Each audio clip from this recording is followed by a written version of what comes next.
Thanks for tuning in to the Justin Henry Show. Make sure to hit that subscribe button, drop a like, join in on the conversation, and follow on all social media platforms. What's good? What's good? It's your boy Justin Henry here going over quarterback starts and fades for week 2. I got some of my favorite plays for this week and then some players I would avoid starting in lineups wherever possible. So make sure you guys drop a sub. Make sure you guys like this post. I'll have running backs and wide receivers and tight ends coming very soon as well. But when it comes to the quarterback position, obviously you want to go with your starts, right? Most of the time, most of your top quarterbacks, you drafted them to be that. So keep them in your lineups. But when it starts to get to those fringe options, right, that like 7 through 12 range, even the 12 through like 18 range, you might want to tinker with the matchups, right? So sometimes I'll drop an obvious name on here. Like I have one pretty obvious name that you're going to start, but there's question marks about it. I'll drop an obvious name, and then I might drop like one in your like deep in my bag. It'll be up to you to determine like what's your league size. If it's 8 or 10 teams, if it's a super flex league, sometimes you'll have to do that. I'll try to go through different names at each tier, so that way you guys have this, right? So that way you have the information. But my first start of the week is a name that should be started in most leagues, but there might be some concern, right? With do I start him? Do I not start him? Joe Burrow going up against a very tough Baltimore defense, who we saw held the Texans to 9 points last week. Now, the secondary is banged up. They are expected to get back Marlon Humphrey this week. That was the expectation. Not sure if it's there, but Marcus Williams out as well. They lost Marcus Peters in the offseason. So for me, I'm looking at this as an opportunity for Joe Burrow to get right.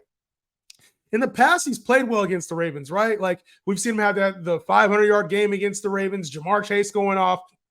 But I know there's some concern with his calf, right? Like Joe Burrow has a calf injury he's dealing with. So he hasn't looked right just yet. I do think this is like a very good bounce back opportunity. That Browns defense is tougher than it looks. The defense that Joe Burrow struggled against last week. So that defense is tough.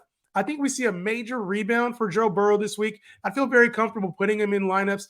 And if the injury does affect him, if he does look a little slower, then I think there's some pause for concern maybe until about week 5, week 6. Hopefully it's all cleared up. I'd be very good with putting Joe Burrow in your lineup. The second player I want to talk about as a start is Russell Wilson. Now, this is a name that you may have as your backup. You may not feel comfortable with him in Superflex off of a week where he played okay against the Raiders. He was the 17th ranked quarterback on the week, so he played okay against the Raiders. That was without Jerry Jeudy. That was with Greg Dulcich getting banged up. But now Jerry Jeudy is expected to be back for this game. Even if Jerry Jeudy is not 100%, this takes things to a new level for Russ now. Now you're starting to get more weapons back for this offense. And I think that Russ starts to play better as the season goes on with Sean Payton in this relationship building. They're going up against a Commanders team that gave up a lot of points to the quarterback position last year. So I'd be very okay with putting Russell Wilson in your lineups. And I know on paper it looks bad because the Commanders were the number 1 team against quarterbacks for fantasy purposes last week.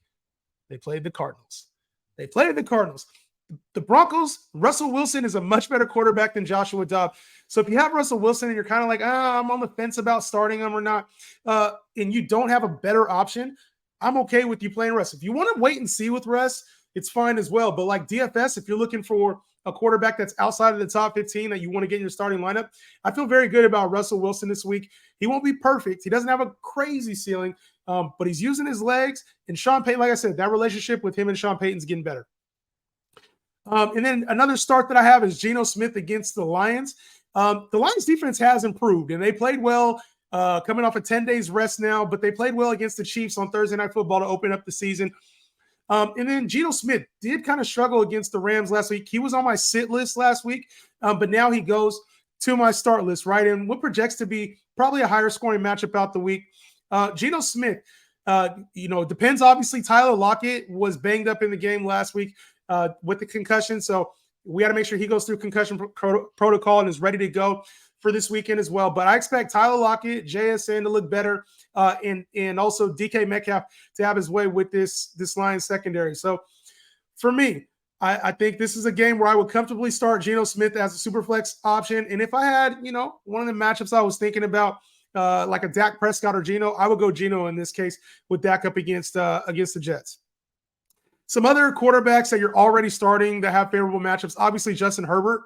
would be like a great DFS play against the Tennessee Titans secondary. We saw what Derek Carr did to them, and they're going to have that problem all season long. I'll be talking about different quarterbacks, different receivers against that Titans secondary, probably for the entire season. So when you see Titans on the slate, just know that I'm probably going to be recommending somebody from that game in the passing game. And then, of course, you're starting like Mahomes against the Jags. That's another really good start, which should be one of the better matchups scoring-wise out the week, Chiefs versus Jags. All right, when it comes to sits for the quarterback position, I'm going to go to San Francisco. I'm going to go to San Francisco, but it's not Brock Purdy. I actually had Brock Purdy on this list, and I took him off. I took him off because – while he might be slowed up against this Rams defense, I still expect Brock Purdy to play well. And the weapons are just crazy, like CMC, George Kittle, Deebo, Ayuk. The weapons are crazy. So while I think this is a tough matchup for Brock Purdy, he's almost matchup proof as a QB2. So I didn't want to go with the bench there. The player is Matthew Stafford up against the 49ers in this defense, which is going to be crazy. So this is the matchup I wanted to go to. I wanted to go to the Rams in San Francisco, long-winded there. But Puka Nacua, a little banged up. He was one of the waiver wire darlings from week one. Tutu Atwell also had a strong performance against the Seahawks last week. So no Cooper Kupp, banged up Puka. Van Jefferson is, not a reliable option. This is going to be tough go-around for Matthew Stafford. He's probably going to be on his back a lot. We saw Kenny Pickett struggle last week against this Niners defense. But they were the number one team in the league.